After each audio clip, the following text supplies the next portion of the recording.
Si hiciéramos como un salmón y remontáramos los estuarios subiendo por los ríos, nos encontraríamos con el mundo de las aguas continentales. Un mundo acuático conformado no solo por los ecosistemas fluviales, sino también por otros ecosistemas húmedos como los lagos y las lagunas.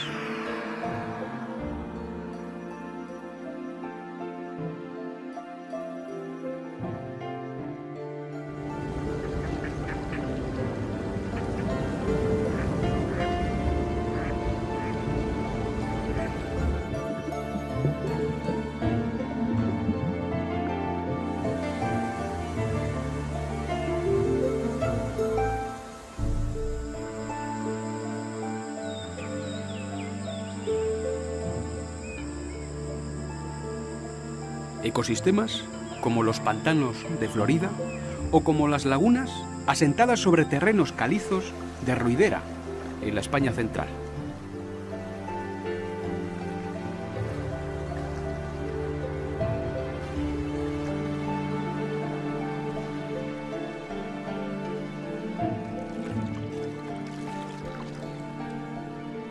O como la Albufera de Valencia, que antiguamente tuvo decenas de miles de hectáreas de extensión, pero que hoy, como le ha sucedido a otros muchos humedales del planeta, ha sido extraordinariamente reducido por la intervención humana.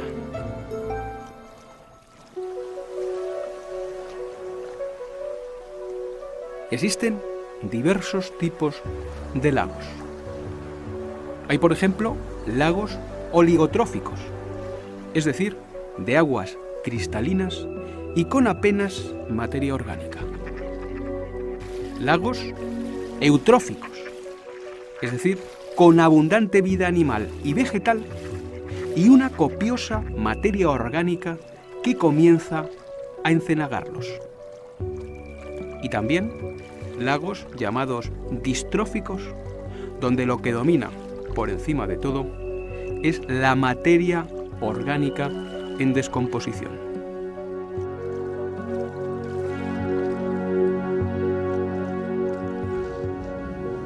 Hay ecosistemas de agua dulce que engloban desde pequeñas charcas hasta lagos de miles de kilómetros cuadrados de superficie.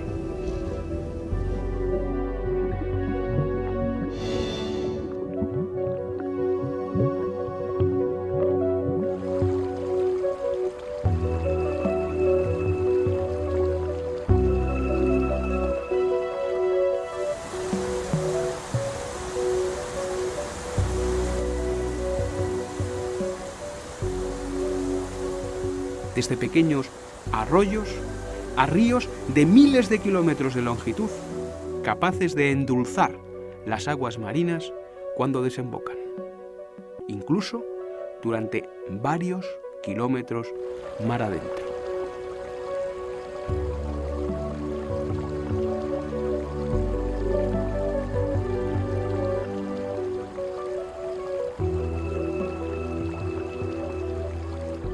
En los ríos, la vida depende de factores tales como la velocidad de las aguas y la profundidad o la abundancia o escasez de nutrientes que tengan.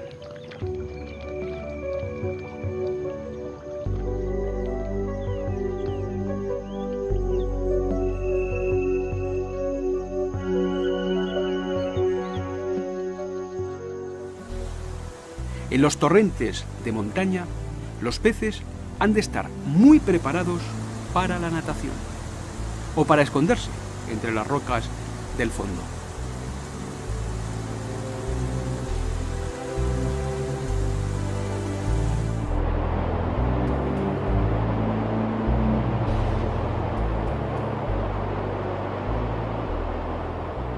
En los ríos de llanura, algunas especies de peces tienen bocas preparadas para succionar el cieno que se deposita en los fondos.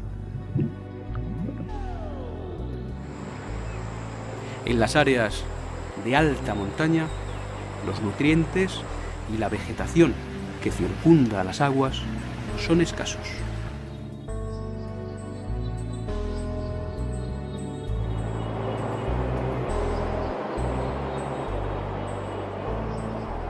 No sucede así en los tramos medios y no digamos nada en los estuarios, en las desembocaduras de los ríos, donde se alcanzan cotas elevadas de productividad biológica.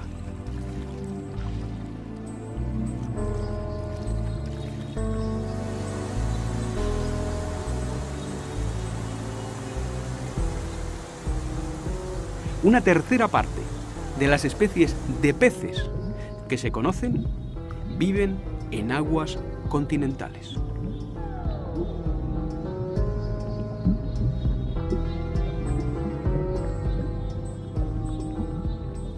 Barbos, tencas, cachos y otras numerosísimas especies.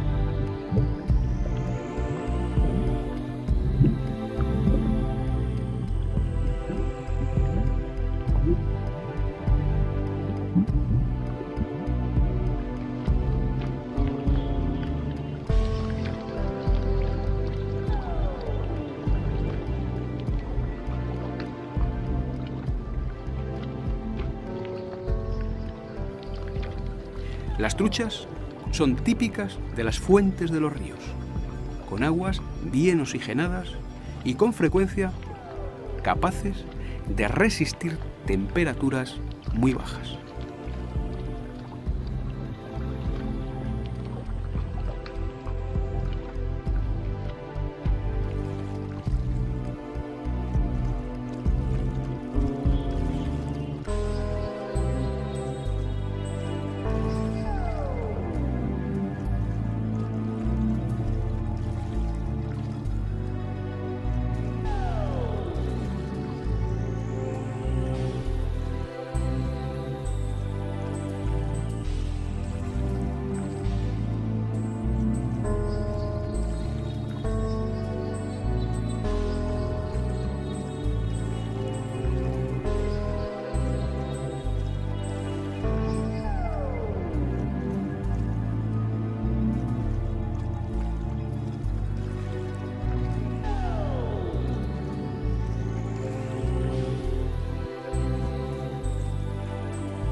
También encontramos en las aguas continentales gran cantidad de anfibios y reptiles, así como diversas especies de mamíferos y aves que se desenvuelven en ellas.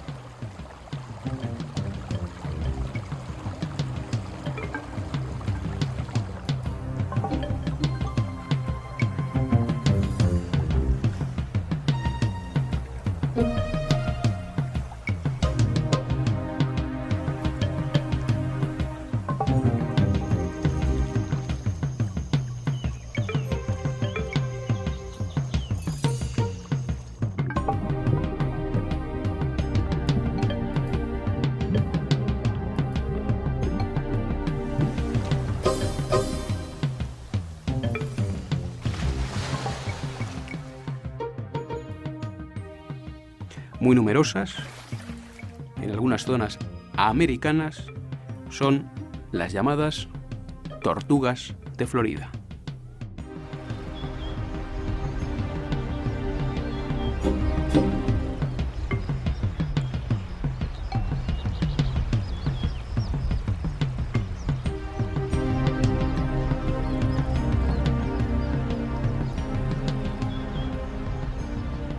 En los ríos tropicales podemos encontrar especies singulares como el hipopótamo, mamífero cuyo nombre alude precisamente a su costumbre de sumergirse debajo de las aguas fluviales.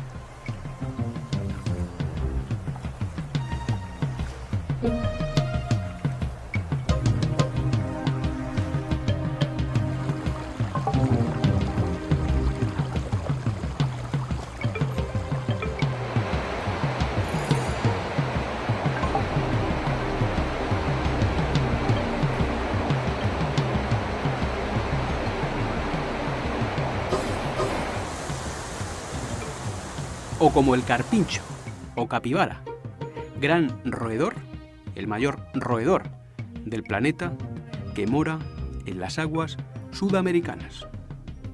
Al igual que lo hace el coipú, de menor tamaño y también adaptado a la vida en las aguas. Estos animales tienen que andar con sus 5 sentidos alerta, ya que son presas frecuentes de cazadores como el jaguar. El que sus orificios nasales, auditivos y oculares estén situados tan arriba en sus cabezas obedece precisamente a sus costumbres natatorias.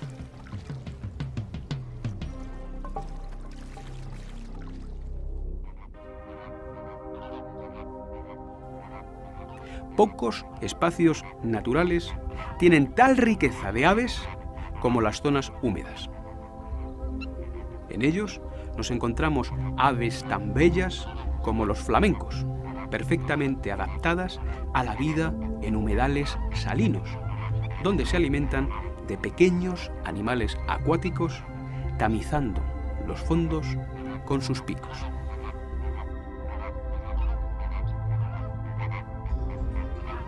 Es probable que el nombre científico del flamenco, Phoenicopterus, proceda precisamente de la creencia antigua en el ave fénix, aquella que se decía resurgía de sus cenizas.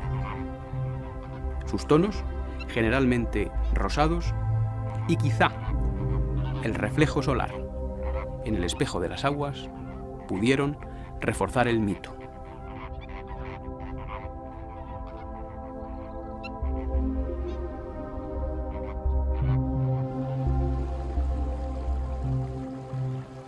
Las garzas, que utilizan sus picos como arpones con los que atravesar peces, son otro de los grupos de aves característicos de los aguazales en todo el planeta.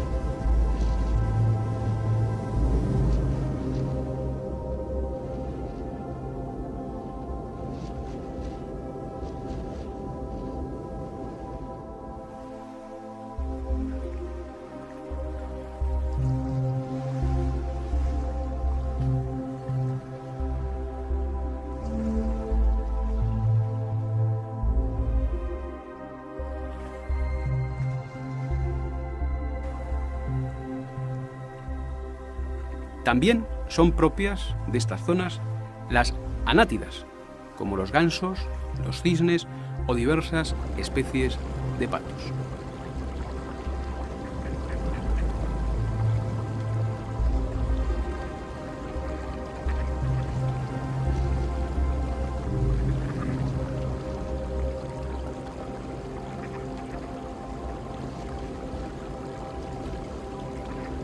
Patos como el pato cuchara, así llamado por la forma singular de sus picos, o como las ocas del Nilo, extraordinariamente abundantes en muchas zonas de África, como el pato colorado, o como el azulón o anade real, el más común de los patos europeos.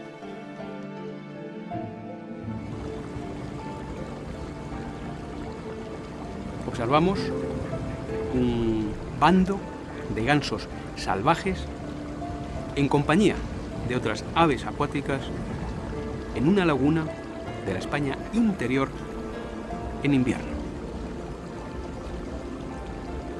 Los ánsares o gansos comunes realizan una larga migración, un largo periplo viajero desde el Báltico, esencialmente, hacia algunos humedales españoles, con el fin primordial de, aparte de huir de las nieves, los hielos y los fríos del norte, buscar como alimento una planta típica de las zonas encharcadas del sur de Europa, la castañuela.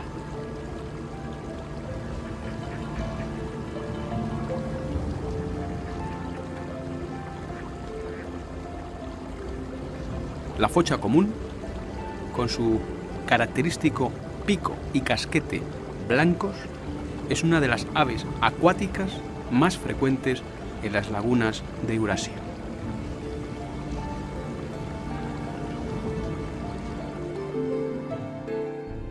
Poco tienen que ver los gansos europeos con otras especies típicas de zonas pantanosas, como estos hermosos ibis tenidos por aves sagradas en el antiguo Egipto. Concretamente, esta especie se llama así, ibis sagrado.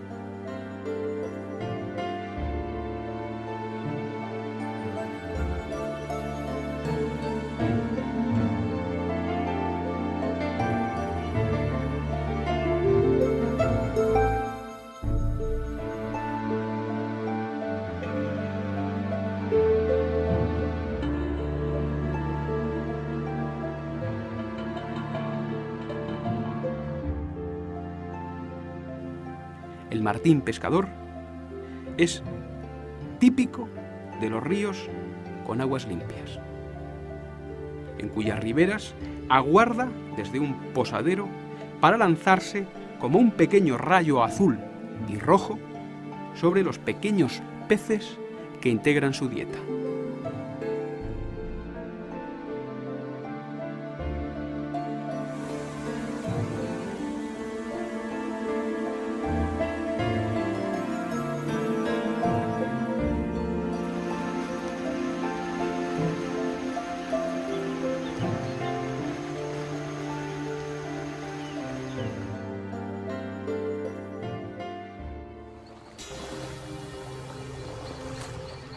Predador característico en las orillas de muchos ríos europeos es el turón.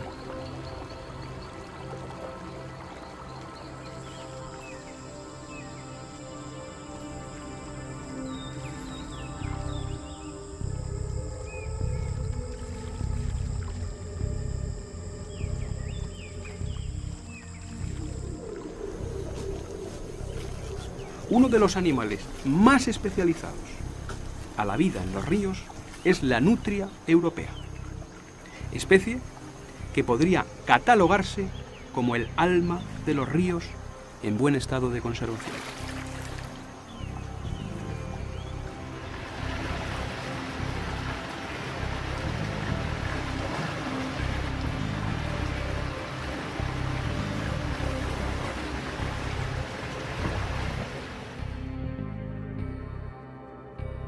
Esenciales en el ciclo del agua son, aunque nos adentremos en otro dominio ecológico diferente, muchas de las cadenas montañosas.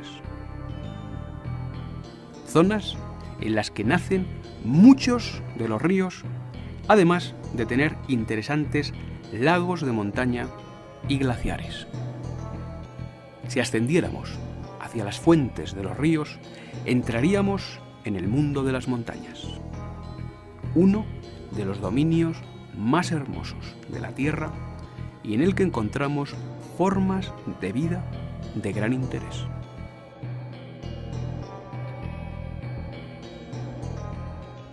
Como estas marmotas del Pirineo que han de hibernar para poder sobrevivir a las durísimas condiciones impuestas por el invierno en estas altas tierras.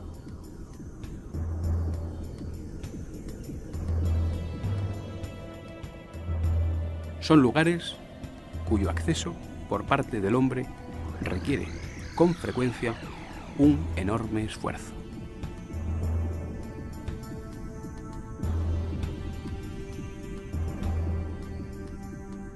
El medio montañoso varía mucho con la altitud.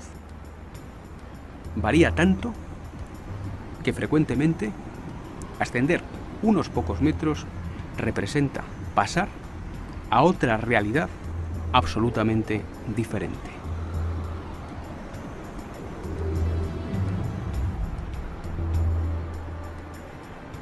Casi puede afirmarse que una montaña de gran altura, situada en latitudes tropicales, reúne con evidentes matices todas las condiciones climáticas del planeta, desde las propiamente tropicales de su base a las polares encarnadas en los hielos eternos que hay en sus cumbres.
Las montañas obligan a los vientos húmedos a subir y a enfriarse bruscamente, lo que con frecuencia hace que se condense el vapor de agua y llueva.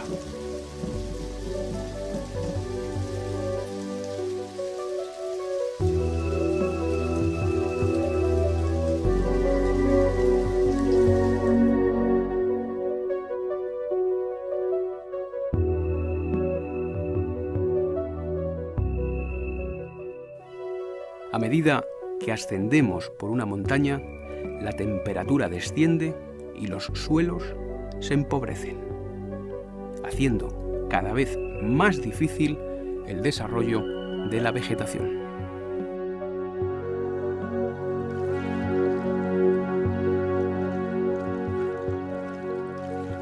Sin embargo, en altitudes inferiores, los bosques suelen tapizar muchos de los macizos montañosos de nuestro planeta, siempre que se encuentren en latitudes o zonas que lo hagan posible.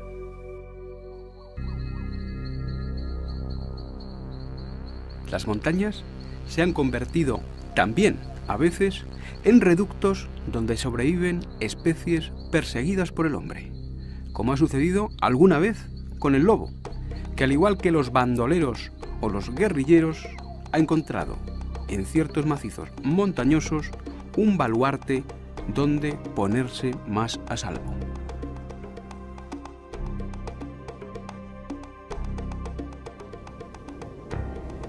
Las cabras montesas, de las que existen diversas especies repartidas por las montañas del mundo, se encuentran perfectamente capacitadas para desenvolverse por lugares de aspecto prácticamente inaccesible.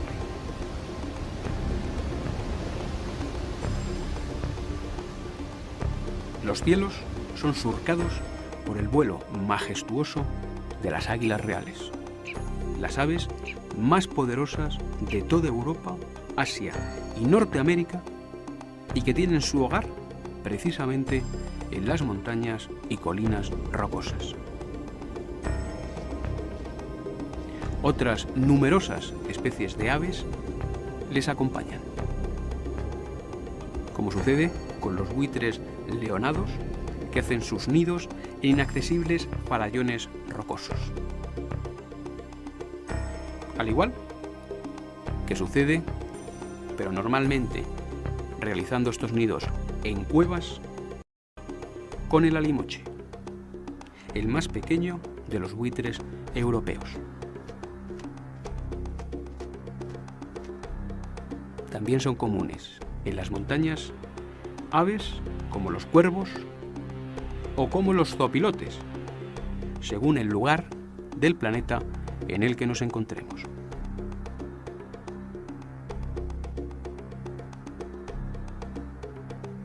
En la región andina, las llamas, descendientes domésticos del guanaco, al igual que las alpacas, y pertenecientes a la familia de los camellos, tienen adaptaciones sanguíneas sorprendentes para compensar la escasez de oxígeno que hay en las grandes altitudes. Son también propias de zonas montañosas especies como estas chinchillas andinas.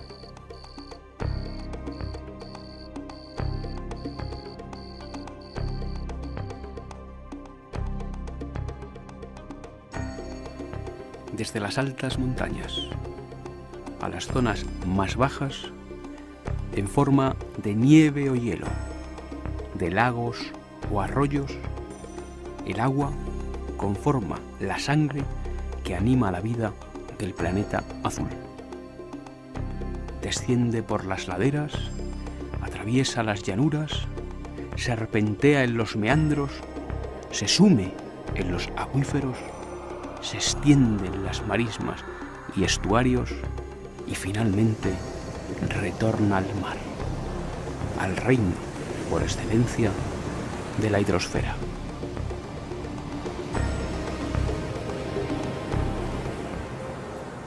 Hemos recorrido los ecosistemas planetarios, los polos,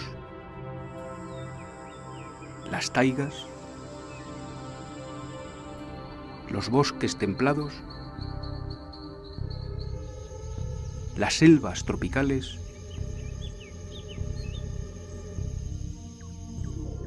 los océanos, las aguas continentales.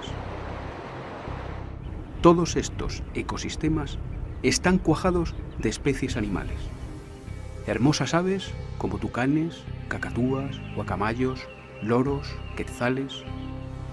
Aves marinas como gaviotas, fragatas, alcatraces, pelícanos. Aves acuáticas como las jacanas, las garzas, los ibis.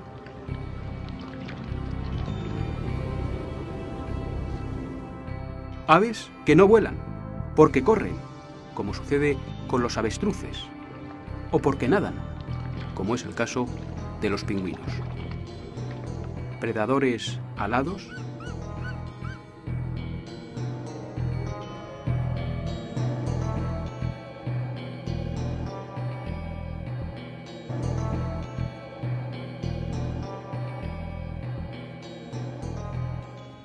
y aves carroñeras, como los buitres leonados y los buitres negros o los zopilotes.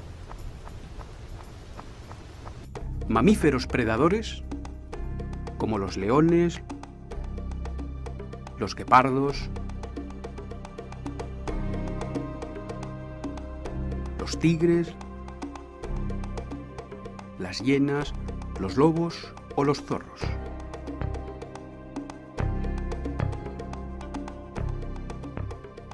Y herbívoros, como el conejo, el corzo, los ciervos, los alces, las gacelas, las jirafas, los bisontes, los ñúes, las cebras, los búfalos o los cobos de agua.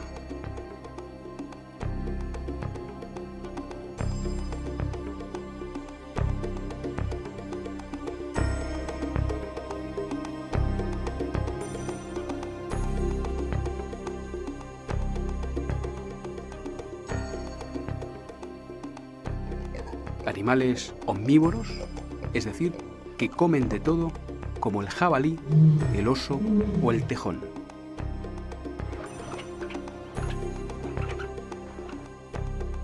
Animales que andan a saltos, como los wallabies australianos.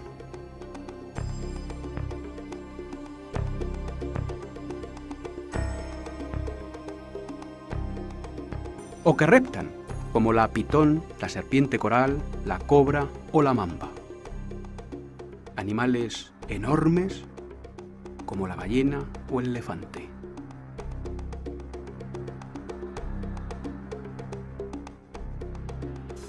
O mucho menores, como muchos invertebrados, arañas, insectos, escorpiones, babosas o caracoles.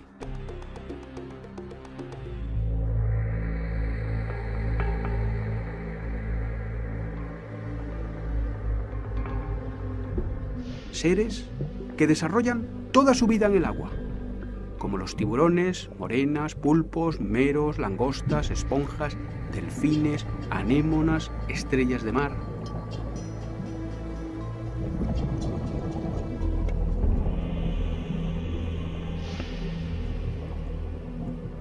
O que desarrollan buena parte de su vida en las aguas, como es el caso de las focas o las nutrias marinas.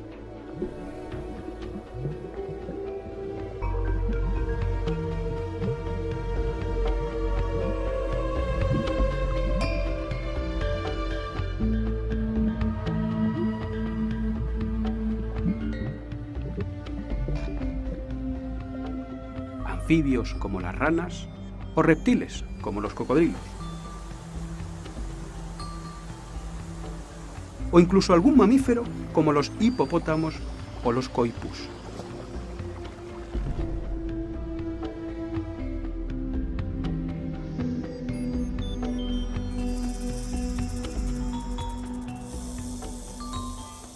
Especies propias de los desiertos como la serpiente cascabel o los camellos.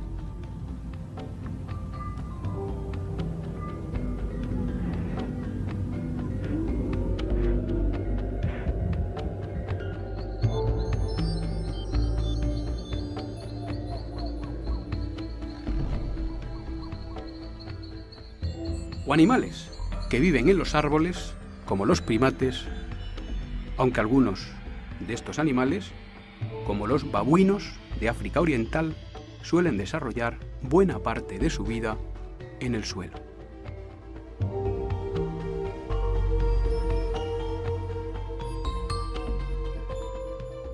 No sabemos cuántas especies hay en el planeta.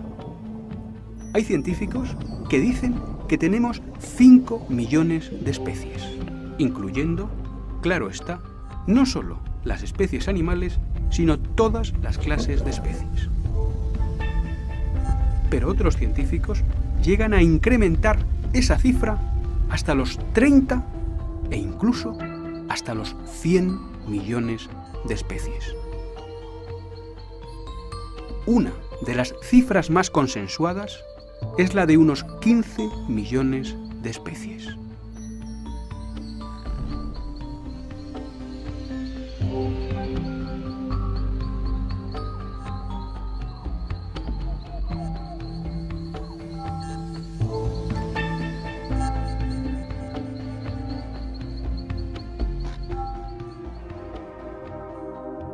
La especie humana apareció probablemente en el momento de mayor biodiversidad, es decir, de mayor número de especies y de una perfecta proporción entre estas que ha conocido la Tierra en su larga historia. Solo hemos puesto nombre a 1.700.000. No hemos completado lo que Adán hizo en el paraíso poniendo nombre a todas las especies y sin embargo estamos destruyendo ese Edén. El ritmo de extinción actual es al menos 10.000 veces superior al natural. Millares de especies desaparecen todos los años en el mundo.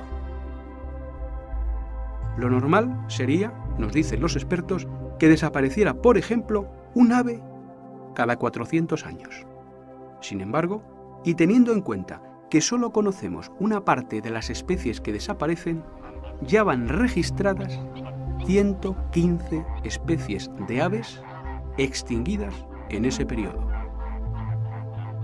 De forma natural, cada 4 siglos debería abandonarnos una especie de mamífero.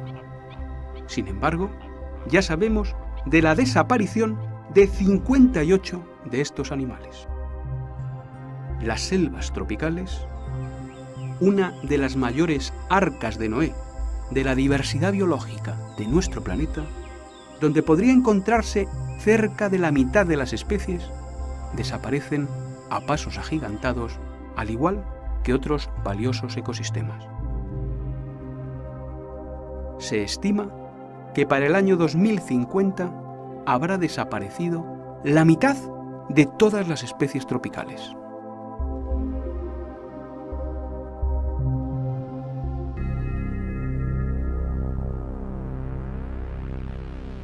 Ya hemos destruido la mitad de los bosques del mundo. Una cuarta parte de las especies de mamíferos del orbe están en mayor o menor peligro de desaparecer. Con frecuencia, los ecosistemas se comportan como castillos de naipes, de forma que la desaparición de una especie tiene efectos multiplicadores. Por ejemplo, la desaparición de una especie de planta puede arrastrar a decenas de organismos que dependan de ella.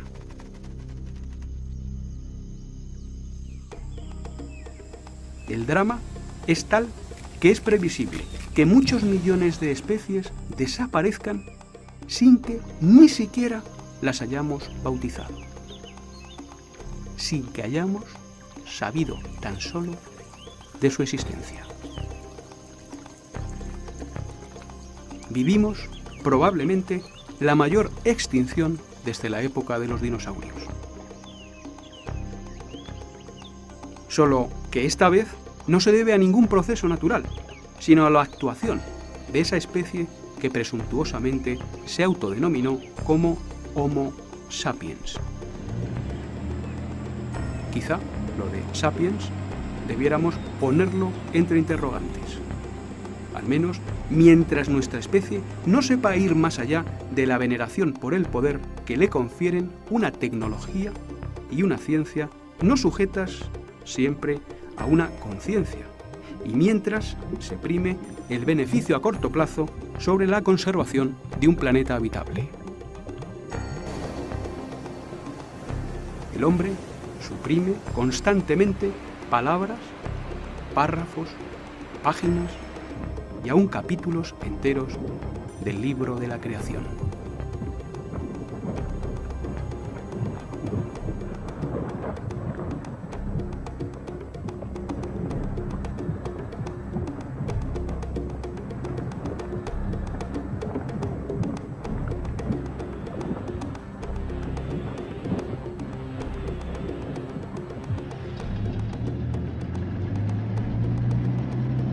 La actividad maderera, los incendios, la agricultura, la ganadería, arrasan las frondas, especialmente los llamados bosques primarios, más vírgenes.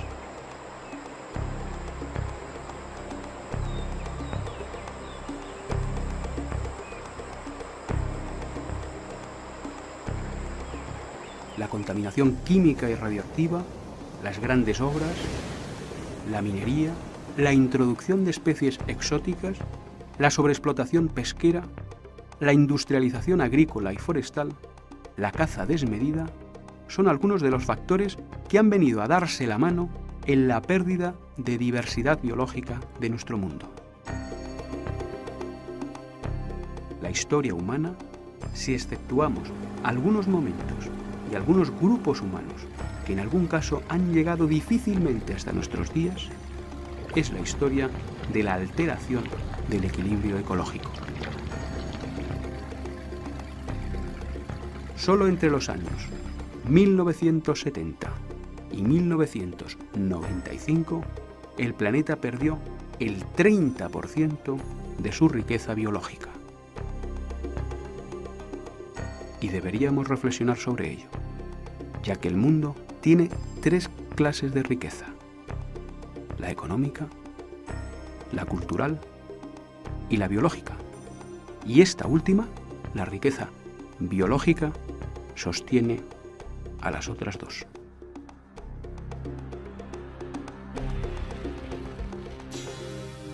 Si priváramos a la Tierra de sus ecosistemas, su aspecto sería similar al del planeta Marte. Porque los ecosistemas constituyen el tejido de la vida en la Tierra. Nos dan agua, comida, fijan el carbono y el nitrógeno, sostienen la biodiversidad, controlan el clima, reciclan nutrientes y dan sostén a todas nuestras actividades económicas. Sin embargo, 2/3 partes del suelo agrícola ha sido degradado en el último medio siglo por erosión, salinización, agotamiento de nutrientes. Las presas, los trasvases y otras obras hidráulicas han fragmentado un 60% de los grandes ríos. La mitad de la escorrentía de agua dulce del planeta está afectada por tales obras. En el siglo XX desapareció la mitad de los humedales de la Tierra. El 70% de las poblaciones de peces sufren una sobrepesca. Las flotas son un 40% mayores de lo que los océanos pueden soportar.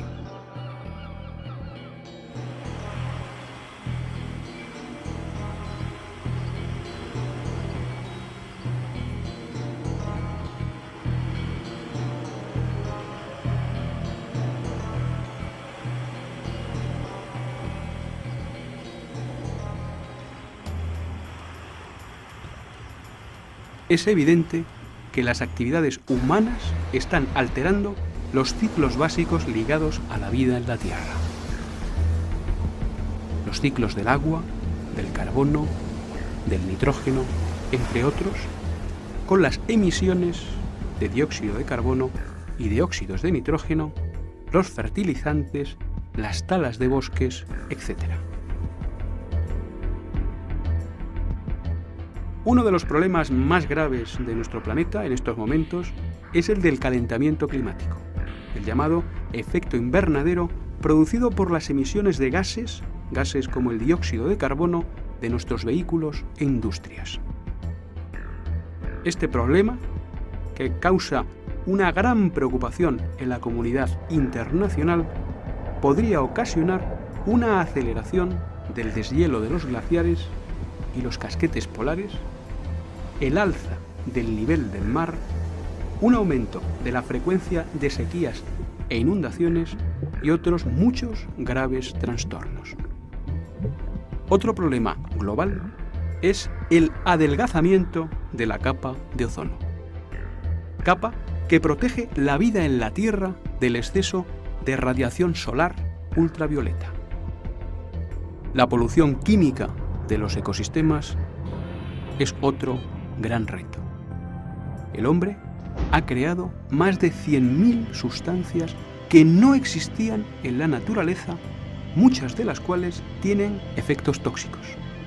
Sustancias que por su uso y vertido están infiltrándose en ocasiones en la trama misma de la vida en la Tierra, con efectos preocupantes sobre la fauna e incluso, en ocasiones, sobre los propios seres humanos a través de la cadena alimentaria.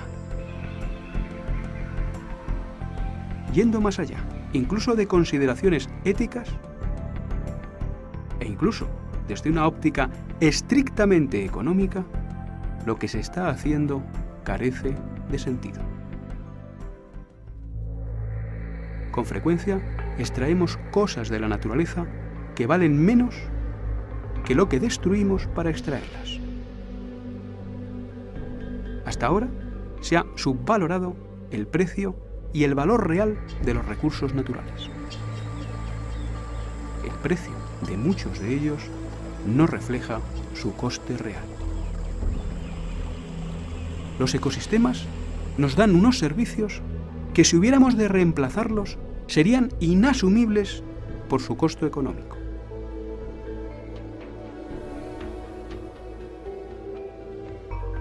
Los bosques, por ejemplo, actúan como embalse, previenen inundaciones, interaccionan con el clima, crean suelos, aportan materias primas y biodiversidad.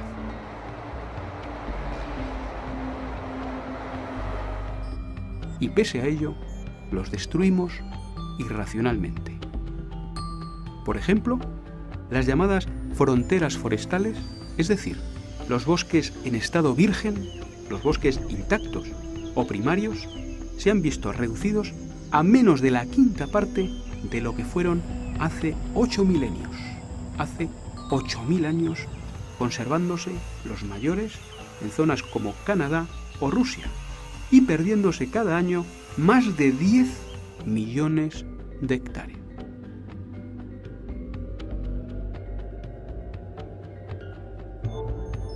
Selvas eternas a las que la codicia humana está tornando en efímeras. Y todo ello sin dejar apenas beneficios en las zonas, principalmente países pobres, de donde se extraen. Muchas etnias y culturas primitivas también están amenazadas por su contacto con el mundo moderno. La diversidad étnica y cultural humana también forma parte de la diversidad biológica de nuestro planeta. Y la progresiva imposición de un modelo único en todo el planeta amenaza también con la creación de monocultivos culturales humanos, perdiéndose con ello una parte de la propia riqueza de nuestra propia especie. Sin embargo, paralelamente a esta tendencia destructiva, está creciendo en la humanidad la conciencia de que hay que conservar la maravillosa naturaleza de este planeta viviente.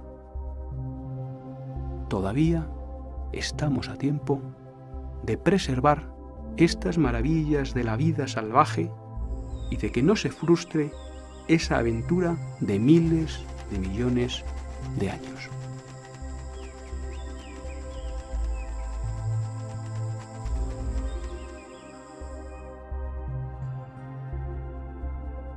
La aventura de las sabanas.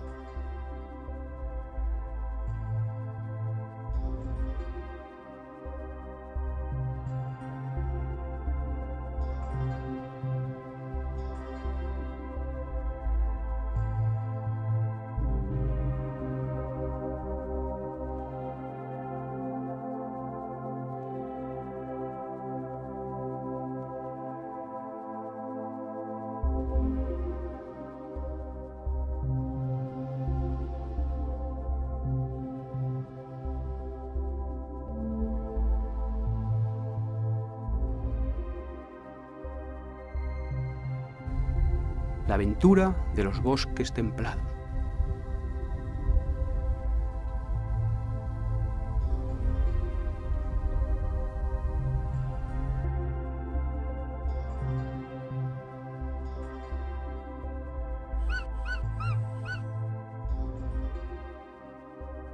La aventura de las selvas tropicales.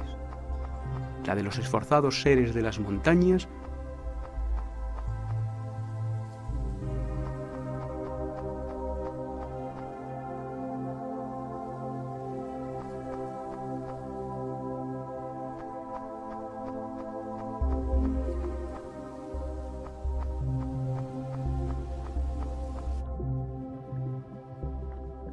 la aventura de todos los seres vivos que pueblan nuestros océanos.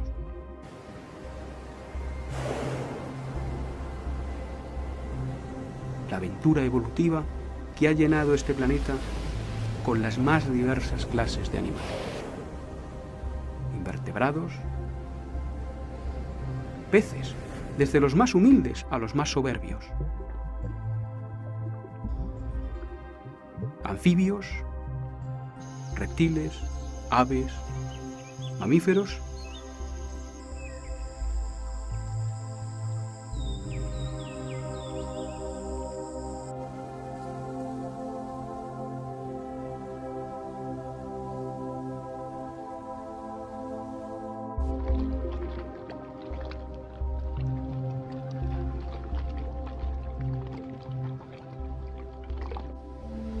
sin olvidar nuestra propia aventura, la de los seres humanos, indefectiblemente ligada a la del resto de los seres vivos de este planeta.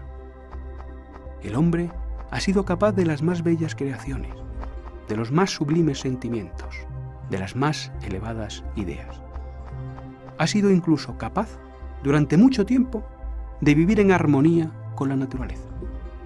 Algunas culturas humanas todavía son capaces de hacerlo. Y existen, dentro de la cultura y la religión de las naciones más desarrolladas y más alejadas, en principio, de la naturaleza, muchos elementos que podrían marcarnos el camino. Todavía estamos a tiempo. Vivimos en un pequeño planeta que flota en la inmensidad sideral, calentado por una discreta estrella que es tan solo una más de entre miles de millones. Un pequeño planeta vivo que tiene aún muchas maravillas con las que asombrarnos.